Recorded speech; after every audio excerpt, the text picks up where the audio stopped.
अभी देखिए दोस्तों, ये जीरा डाल दे रहे हैं। ये पत्ता गोभी और आलू काट लिए है।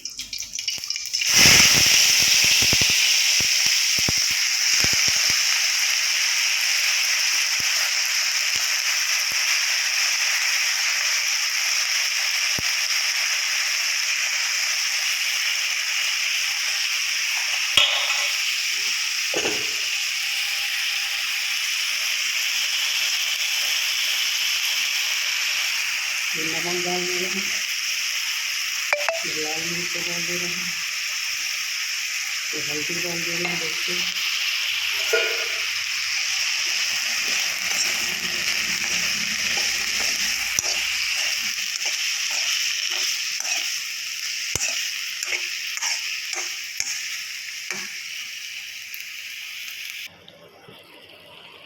ये देखिए दोस्तों, पत्ता गोभी का सब्जी बना है। टमाटर और हरी मिर्च काट लिया, अब डाल देंगे इसमें।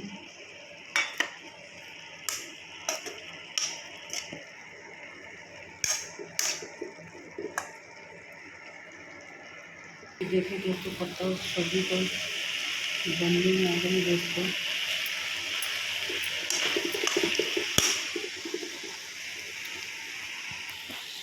ये देखिए दोस्तों, हमारा सब्जी बन के रेडी हो गया दोस्तों। वीडियो पसंद आए तो लाइक करो दोस्तों, शेयर करो।